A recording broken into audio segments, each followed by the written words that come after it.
kind of, we're friends with another guy called DJ High Tech, and we've been doing different things, you know, on our own, and then we kind of linked and started the Antwoord. I know it's just kind of organic. I can't remember exactly. It was a long, you know, you just start messing around with stuff and it kind of works. What would you guys classify yourselves? Hip-hop, ravers? Where do you get your main inspiration from? Probably rave. Yeah, Yolandi likes rave, and I've got like a rap background, so it is kind of a combination of rave and rap. We like the high energy of like rave music and like the hardcore, like kind of bang of like rap music. So it's a kind of pretty much a 50-50 combination of the both. How much of the success of the band in the past year or two you put down to internet? Almost everything, like TV and radio and magazines and that sort of thing. And CDs are pretty much becoming like quite old school, like VHS or something. So we, you know, the interwebs right there for everyone to use. You know, but we didn't really like plan that. That was just a kind of a lucky thing, really. We just made our music. We have a live show, and we made some music videos and took some photographs. Simple Simon, and then we worked a long time to put it all together, and then a friend put together the Antwoord.com for us, and then we just, in January last year, we just put it all together into that's all, you know, into that cyberspace. Into that place. And we didn't even want to put our stuff on YouTube, but just our site kept crashing, and because we were streaming it off our own. I didn't know what a server and all that sort of stuff was. But I've just found out about it, and so we just we started streaming all our videos through YouTube, so we wouldn't, like, because we started owing people money for the amount of traffic that was coming off. In South Africa, you don't get unlimited bandwidth, so we had to pay this guy like all our money we had because of the downloads we were getting, and then put it on an American infinite server or something, and then everything just went fucking mental. How did you guys come to work? How did you come to work with Diplo on your latest track, How did we? Diplo started posting like things of like about Yolandi on his blog or something, and then He just sent us this beat and we wrote it out. Oh yeah, and then he sent us a beat, and then we didn't know who he was, and then the beat was real like nice, and then we kind of just and then we met him, and where did we meet him?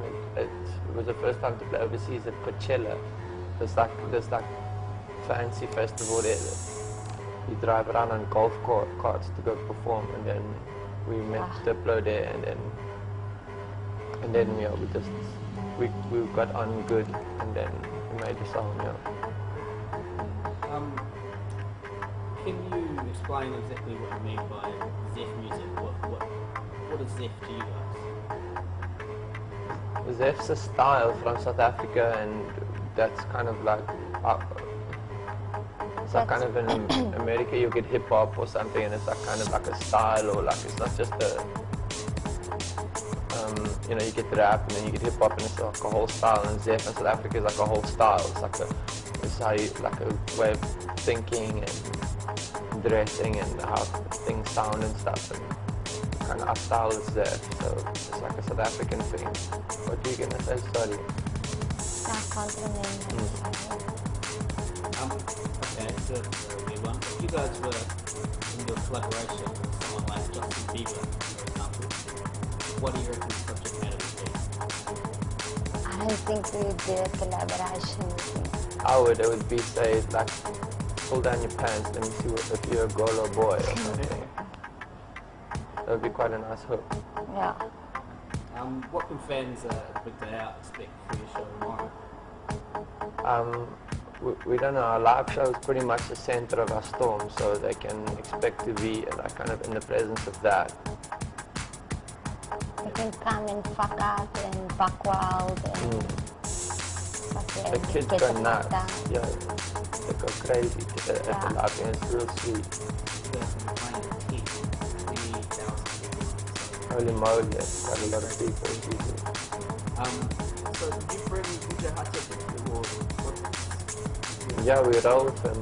Yeah, strictly. And he just doesn't, he's a bit shy. He doesn't like 'cause interviews though. he's got like a speech impediment. Yeah, no. Did you always want to be rappers growing up? Did you ever think you'd get paid to travel the world representing South African music culture? I knew I wanted to be a rapper. I didn't know I was going to get paid for it until recently. And I always wanted to fly around the world. But I didn't know it was, that it was going to happen. It was going to take so fucking long to kick. But Yolandi, she got started early. She's the young blood in the force, in the team. On a slightly more serious note, a lot of your lyrics, you mentioned South Africa's not spelled, a lot of different cultures, a lot of different races. Do you think today, in 2011, racism still exists in South Africa, and how does that kind of affect the music that you It's much worse, and we've traveled around the world now, and the racism is like it's like everywhere around the world, but it's like when we've been to like England, for instance, it's a million times worse, in UK, but they don't talk about it. It's like a more like silent, like violent thing. And in America, it's also like floating around much worse than South Africa. South Africa was like that thing was kind of. It was like an 80s thing. It was kind of way mixed, but it was Kind of old-fashioned like now. an old thing. It's not really like Irrelevant. cool anymore. There's a bit of racism because it's run by like black people towards like whites a little bit, but that's like whatever. It doesn't matter. It's like, but it's also like the cultures are very merged. You know, like when I said I represent all those different cultures, it was a thing of like that is, you know.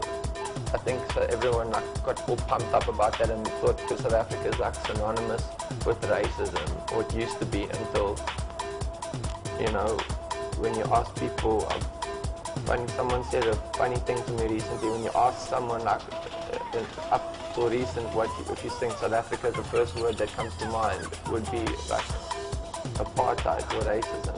And now when you ask people South Africa, what's the first word that comes to mind, people are like, Zef, you know, which is a nice transformation.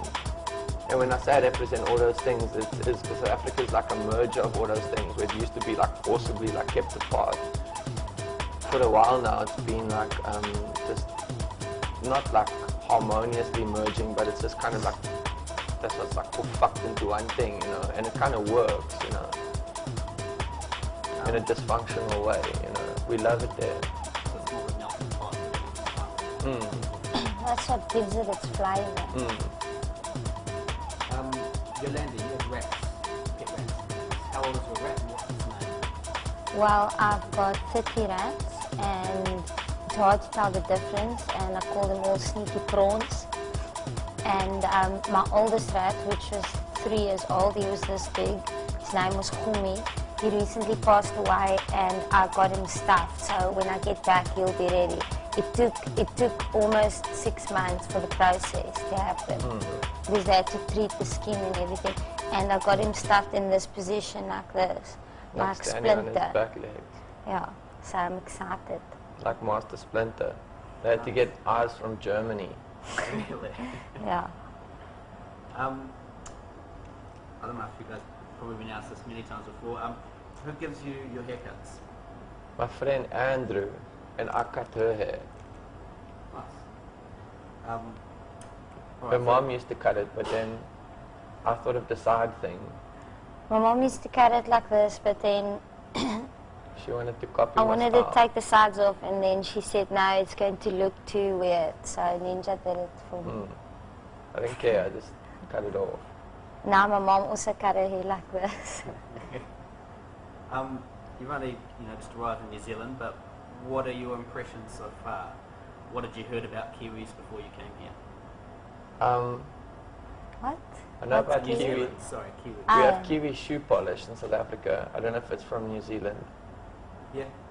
Kiwis is Australia, is it? Is it like the fruit? No, the kiwi fruit. No, it's a little Kiwi's animal with a bird. long beak like a hardy dog. I don't know that much about it. I just know that like Bilbo Baggins is from New Zealand, and I can't tell the difference between a New Zealand accent and an Australian accent, but it's probably different. Why? But my ear's not like that. Everyone says when we go overseas, are we from Australia? Which I'm like, yeah, so I think it takes a while to like notice like little things like that. What is the difference? There is a difference. They talk more with like more of an E, like they, and they're a bit whinier, It's a bit little bit more tangy. Yeah, it is. Yeah. It sounds like a little bit more, So yours is more like, refined. more fancy. Yeah, New New Zealand's- not as fancy as British, but In kind between. of in between, So like New Zealand's are like fancy Australians, sort of, like Yeah, sonically. Yeah. So, okay, last question. Who do you reckon is going to win the Rugby World Cup this year, New Zealand or South Africa? I don't know, the All Blacks used to be like almighty, but yeah, we always used to be scared of them until we beat them. But I don't know, I don't even know when the World Cup is. Yolandi, she's like really into rugby. Yeah, I guess I'd have to bet for New Zealand. Nice. Cool. All right, well, thanks guys. Okay, Sweet. cool. Awesome time when you're here. Thanks for having us. Once, thank you. Cheers. Cool.